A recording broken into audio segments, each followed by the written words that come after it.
भोपाल में बैठ के कहीं एजुकेशन की और हारमोनी की बात कर रहे हैं। बड़ी अजीब तरीके की स्थितियाँ चल रही है। देश के अंदर प्याज 100-150 रुपये किलो हो रहा है, उसकी बात करने वाला कोई तैयार नहीं है। बेरोजगारी बढ़ रही है, BSNL बंद हो रही है, रेलवे बंद हो रही है, उस पर बात करने के लिए कोई तैयार नहीं है। जिनकी जिम्मेदारी है वो बात करने को तैयार नहीं है। ऐसे दौर में हमको एजुकेशन की बात करने के लिए हम लोग इकट्ठा हुए। और जिस तबके के लिए बात कर रहे हैं, चाहे वो माइनॉरिटीज़ के लोग हों, SC/ST के लोग हों, गरीब लोग हों, उनके एजुकेशन की जो सैकड़ों सालों से दबे कुचले रहे, जिन्हें आगे आना चाहिए था, वो आगे आने के बजाय लगातार पीछे चले आ रहे हैं। ज़्यादा बताने की जरूरत नहीं है, सब समझदार लोग हैं, सब हालत से वाकिफ़ हैं। सच्चर कमेटी ने बताई कि हमारी हालत क्या है।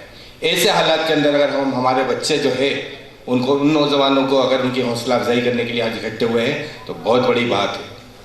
मैं अमृता मैडम को ये बताना चाहूँगा कि इंदौर शहर का छोटा सा एग्जाम्पल देना चाहूँगा। इंदौर का खजराना, आज़ाद नगर, चंदन नगर, 3 बड़े बड़े इलाके हैं जहाँ 1-1, 2-2 लाख की आबादी है, मुस्लिमों की। बदनसीबी है कि एक भी हायर सेकेंडरी स्कूल गवर्नमेंट ने नहीं खोला। बात कांग्रेस और BJP की नहीं कर रहे, हमारे हालातों की बात कर रहा हूँ, हमारे रहबरों की बात कर रहा हूँ। हम उस कौम में पैदा हुए जब 2.5% हम ज़कात देते हैं, दुनिया का नेतृत्व करते हैं। हमको सिखाया गया पैदाइश से कि हमको सबसे पहले तालीम के क्षेत्र में आगे आना चाहिए। मगर आज तालीम में हमारी क्या स्थिति हो, और हमारी तालीम की कमी के कारण आज हमारे सामने हमको एक डर का खौफ पैदा कर दिया। कुछ सियासी लोग हमको बांटने पे, इस तरीके से बांटने पे लगे हुए कि इनको एक तरफ कर दो और बाकी के लोगों को एक तरफ कर दो। और केवल हमारे अकेले की बात नहीं, संविधान खतरे में हो गया। देश की लड़ाई लड़ने के लिए जो बड़े बड़े लोगों ने लड़ाई लड़ी, जो इन लोगों ने लड़ाई लड़ी, उनकी आज स्थिति क्या हुई। लड़ने के बाद मैं इंदौर के अंदर जब सोशल वर्क का काम करा करते, ओवैस भाई और AIM के कम्युनल हारमोनी के क्षेत्र में देखा मैंने। ओवैस भाई को जब देखा, दीवाने की तरह, पागल की तरह उनको काम करते हुए देखा। असगर अली साहब, राम पुनियानी साहब, तिस्ता सितलवाड़ के साथ, उनके साथ दिल्ली, मुंबई में मैंने उनको साथ देखा। जब देखा तो ऐसा लगा कि नहीं, मायूस होने की जरूरत नहीं है। बहुत सारे लोग हैं हिंदुस्तान में आज भी, और हुकूमत हमें कुछ नहीं बिगाड़ सकती है।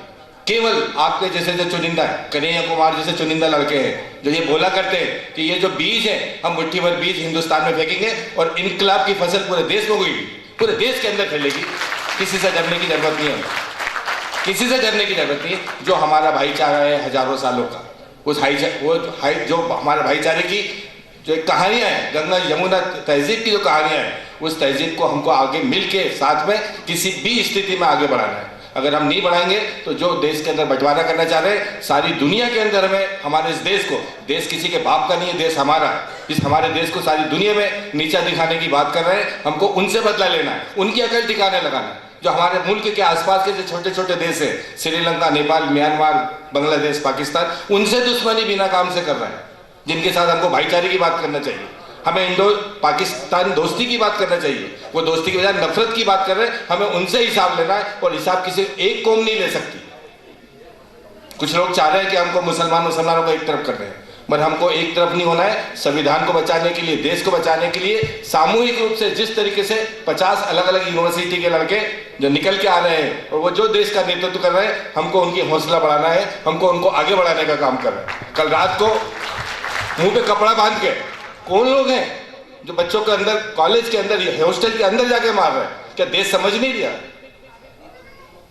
वो बेचारे बच्चे यूनिवर्सिटी की प्रेसिडेंट के ऊपर अटैक कर रहे हैं, और बेहयाई इस तरीके के उन बच्चों को बदनाम भी उन्हीं को कर रहे हैं। बेहयाई तो देखिए आप, वो बच्चे अकेले नहीं है, उनके साथ पूरा देश उनके साथ है, पूरा देश के सारे नौजवान ऐसे बच्चों के साथ है। आज शाम को 4 बजे इंदौर में एक बड़ा प्रोटेक्शन होने वाला है उसके खिलाफ। आप लोगों से गुजारिश है, बहुत बड़े बड़े लोग आए हुए हैं, बहुत सीनियर लोग आए हुए हैं, हम उनसे सुनेंगे। मैं एक छोटा सा कार्यकर्ता हूं, मैं ओवैस भाई को बहुत शुक्रिया अदा करना चाहूँगा कि आप AIM के माध्यम से एक बड़ा काम कर रहे हैं, और आज जो ये काम कर रहे हैं इसकी जितनी तारीफ की जाए कम है। इनकलाब जिंदाबाद। एजुकेशन और कम्युनल हारमोनी पे, तो एजुकेशन के ताल्लुक से इन दोनों ऑर्गेनाइजेशंस ने जो बच्चे जिनके 85% से ज़्यादा मार्क्स 10th में या 12th में आए हैं, उनसे उनके एप्लीकेशंस इनवाइट की थी, और उनमें से जो 10 बच्चे निकल के आए हैं, तकरीबन 10 बच्चे हाई स्कूल के, जो हाई स्कूल में जिनके मोर देन 85% हैं, और तकरीबन 10 बच्चे 12th में जिन्होंने 85% से ज़्यादा सिक्योर किए हैं उनको भी यहाँ पे फेलिसिटेट किया जाएगा, उनको कुछ कैश अवार्ड भी दिया जाएगा। इस ताल्लुक़ से एजुकेशन से रिलेटेड यहाँ पर ये प्रोग्राम